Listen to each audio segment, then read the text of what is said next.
Hello everyone, welcome back to the another session in Principles of Programming Languages. Today we'll be going to talk about the next topic of third unit, which is design issues for functions.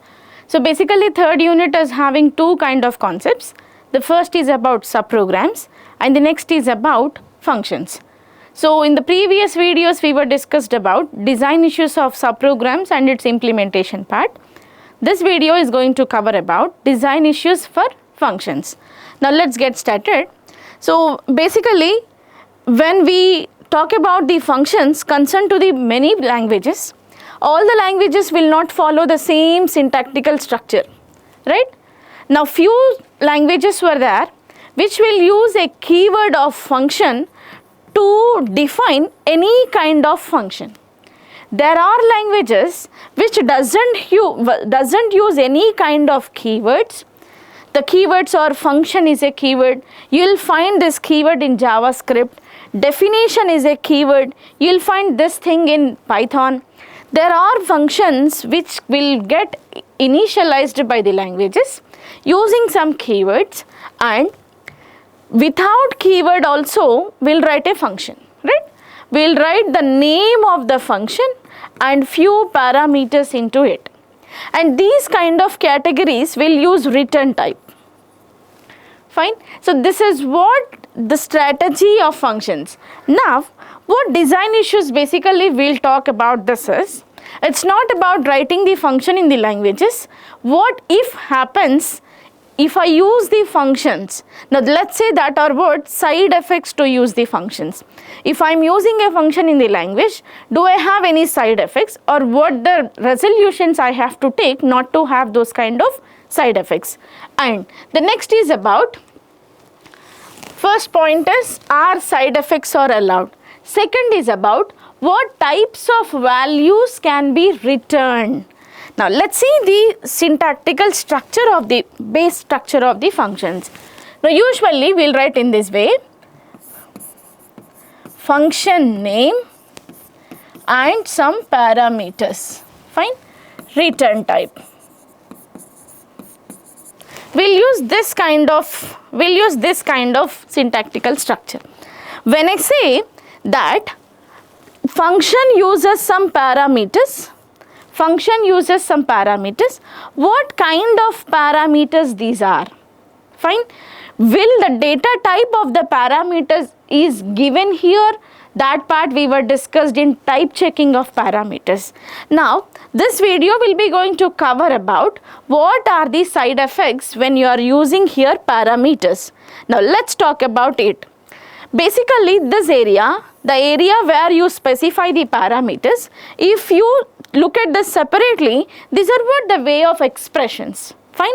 If I wanted to write any expression in the programming language, I'll use something like a plus b. Until and unless if I'm not ensuring these are not expressions, these are parameters itself, then we will be taking as a parameters. Correct? There are languages where we say plus is a function name and a comma b are parameters. And Lisp-like languages will take 5 comma 6. Here you don't have any variable. You will be directly writing the functions, constants or the values. Plus is here termed as a function. 5 comma 6 are values. You don't have any type of confusion over here. We will be operating like a function. Because if it is a function, then we will be expecting values to come, right? When I write these kind of expressions, we will be having a confusion in between whether it is an expression or it is a functional parameters. Because for expression we have to give values, for functional parameters also we have to supply the values. So problem will come when we are dealing about the variables. Did you understand? Function side effects will arise when we are using variables. When you are not using any kind of variable, it doesn't give the mean of expression. It is what function itself. If I write something plus 5, 7, 5, something like also, then you don't have any confusion over here whether it is expression or a function. Now finally, the conclusion of this is what? We are using a variables in functions. The languages which use variables inside of the functions, that languages only will have side effect. There are languages which doesn't use any kind of variables. Now I'll show you that language also. Now let's look at this. Pure functional programming languages like Haskell.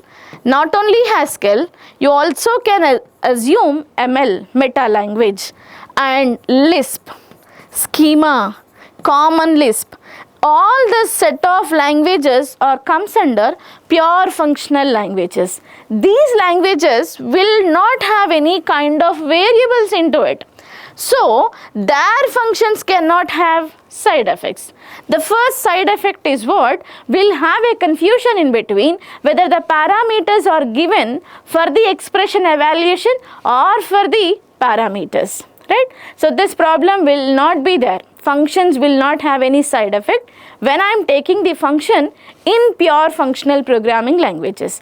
Other than that category, in other languages like structure oriented, procedure oriented, object oriented, there for sure I have to use function with parameters. That means for sure I have to write a function with variables. Now let's see, function a comma b. Now what does it mean? A comma b are the parameters. I have to supply the values of a comma b.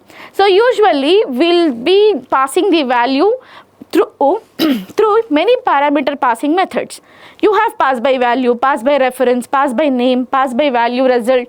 Among all this, we prefer one common principle which is one parameter passing method, and that is pass by value.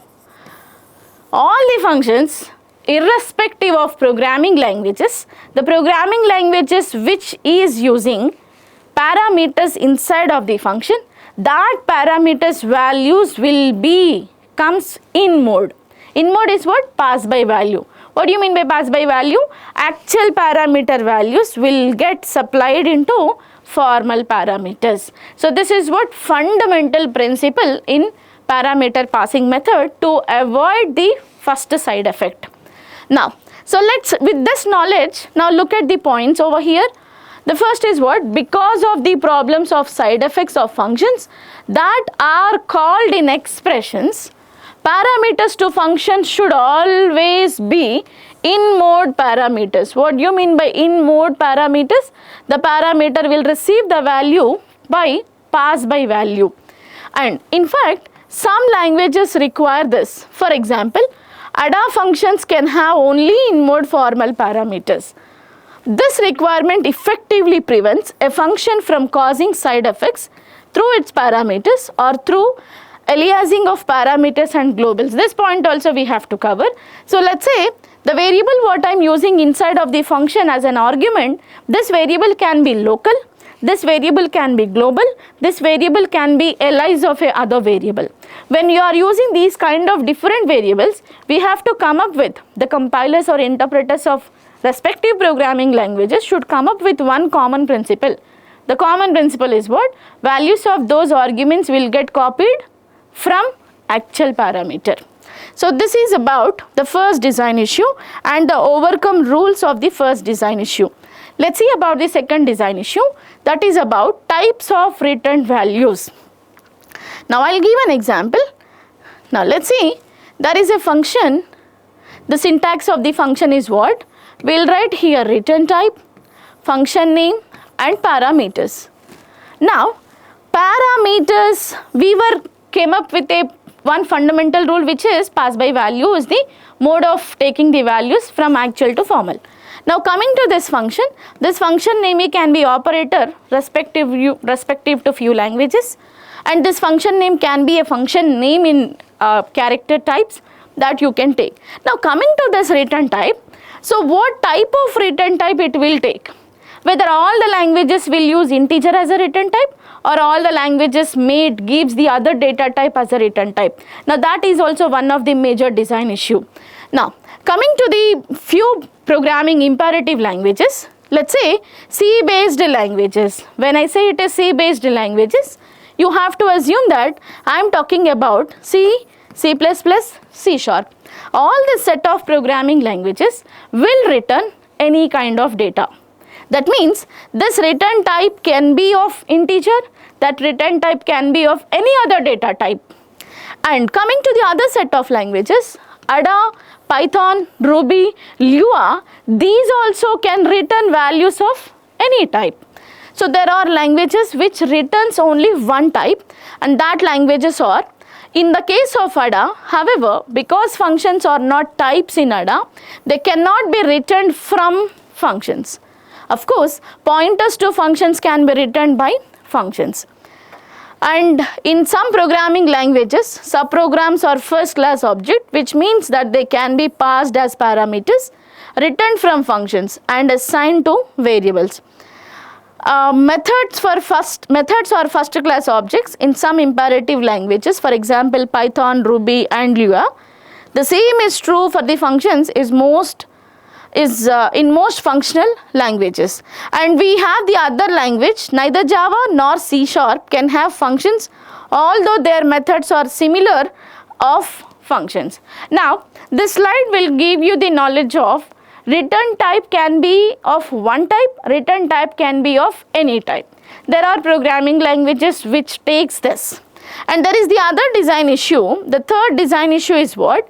If have a return type, how many values it returns back to the functions? This is what third design issue. If you look at all three design issues, you can understand, are side effects allowed? What types values can be returned? How many values? So there are languages which returns only single value. As far as C programming is concerned, we'll return only single value.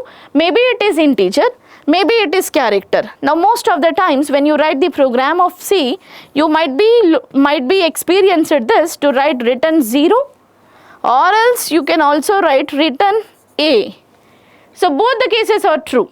So that means it can return a value back to the function of integer type, it can return a value of character type back to the function. So any type can be written, right? Now let's see how many return values it will. Either it can return only one. As far as C based languages are concerned, you can return one single value. You can return one single value.